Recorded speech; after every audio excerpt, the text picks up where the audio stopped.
Hello friends, good morning and welcome back to my channel. তো এই আজকে মনা হচ্ছে জামাই ষষ্ঠী।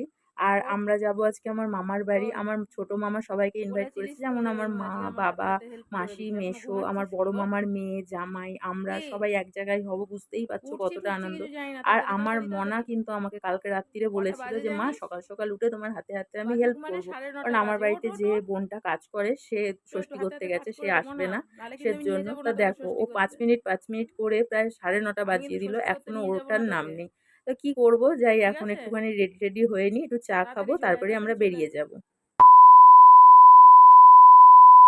তো এখন আমি চা খেয়ে রেডি হয়ে নিচ্ছি। এখন 11:30 12টা প্রায় বেজেই গেছে, জানি না এখন কখন গিয়ে পৌঁছাবো। তো আমার রেডি হয়ে গেছি, মামার বাড়ি যাব। আমার তো খুব আনন্দ। রেডি হতে অনেকক্ষণই সময় নিয়েছি, আর রিকি সোনাকেও রেডি করিয়ে দিচ্ছি। ও গরমের জন্য কিচ্ছু গায়ে রাখতে চায় না। তো আমার হাতে যে ওড়নাটা দেখছো, এটা কিন্তু আমি গায়ে নেবো না, এটা আমি আমার রিকি সোনাকে বেঁধে নেব। কারণ ও তো সামনে বসবে, ও যদি ঘুমিয়ে যায় তা ওর তো পড়ে যাওয়ার ভয় আছে, সেজন্য ওকে আমি বেঁধে নিই। আর ও কিন্তু চিন্তা ভাবনা করছে এই কুকুরটাকে নিয়ে যাবে, কারণ এটাকে তো সারাদিন ও দেখে। তারপরে আমরা বেরিয়ে গেলাম। পেট্রোল পাম্পে এত ভিড় ছিল, এত ভিড় ছিল যে আমার মাথার যন্ত্রণা শুরু হয়ে গেছে। আর এই যে আমরা প্রায় এসেই গেছি। তো এখানে আমার একটা বন্ধুর মিষ্টির দোকান আছে, আমি যখনই এখানে আসি তখনই কিন্তু ওর দোকান থেকেই মিষ্টিটা কিনি।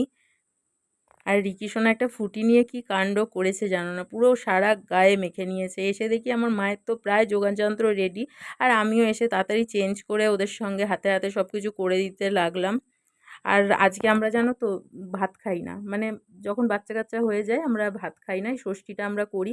তো চিড়ে মুরগি এইসবই খাই। আর এই যে মুনায়ের বাবাকেও আমার মা খেতে দিয়ে দিয়েছে, জামাই আদর শুরু। এখন থেকে পুরো মানে পেট খারাপ ধরিয়ে দেবে খাওয়াতে খাওয়াতে। আর এত গরম, আমি আর ঘরে টিকতে পারলাম না, আমরা একটুখানি মাঠের দিকে ঘুরতে এলাম। আর এই যে জমিগুলো দেখছো, এগুলোই কিন্তু ধান চাষ হতো, এখন আর হয় না জলের অভাবে যদিও। আর এই যে এইগুলো কিন্তু আমার দাদুই চাষ করেছে, এই আম গাছটা, তারপরে অনেক কিছুই হয়েছে, পুঁই শাক, পাট শাক, অনেক কিছু হয়েছে। আর এই ভ্যানটা দেখে আমি আর লোভ সামলাতে পারলাম না, ভাবলাম কটা ফটোই তুলে নিই। পুঁই শাক নিতে গিয়ে দেখি একটা সাপ, ওরে বাবারে কে আর নেয় পুঁই শাক, আমি তাও এখান থেকে দৌড় মেরে পালালাম। আর এই যে আমরা বিকেলবেলা ভাবলাম একটু ঘুরতে যাব, কিন্তু এমন মেঘটা করে এলো যে আর ঘুরতে যাওয়া হয়নি, তাই রেডি হয়েও খুলে ফেললাম। আর আমার মাসি দেখো পুরো দইয়ের ভাঁড় নিয়ে বসে গেছে। আর এই যে ইনাকে দেখছো, এটা হচ্ছে আমার মা। আমার মা সারাক্ষণ রান্নার সাইডেই ঢুকে থাকে, সে যেখানেই যাক, সেটা আমার বাড়ি হোক, আমার মাসির বাড়ি হোক, চাই আমার মামার বাড়ি হোক, আমার মায়ের হাতের রান্না ভীষণ ভালো। আর ভীষণ গুছিয়ে গাছিয়ে সবাইকে খেতে দেয়া, রান্না বান্না সব করতে পারে। আর এই যে এটা হচ্ছে আমার মাসির মেয়ে, যার আজকে জন্মদিন। তো দুটো একসাথেই পালন হয়ে গেল। তা কার জন্মদিন বোঝা মুশকিল, আমার রিকি সোনার না আমার বোনের। রিকি সোনা কিন্তু কেক কাটতে আর কেক খেতে দুটোই ভীষণ ভালোবাসে। আর দেখো পুরো ফ্যামিলি এক জায়গায় আছি, ভীষণ আনন্দ করেছি, ভীষণ আনন্দ করেছি।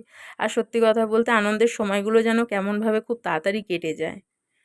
আর তোমাদেরকে আর কিছু শেয়ার করতে পারলাম না। তো এবার আমরা বাড়ি চলে যাচ্ছি।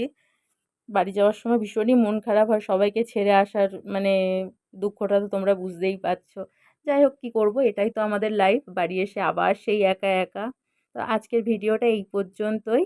আমার ভিডিও যদি তোমাদের ভালো লাগে তাহলে আর লাইক করো, আর চ্যানেলটাকে সাবস্ক্রাইব করতে একদম ভুলো না। টাটা।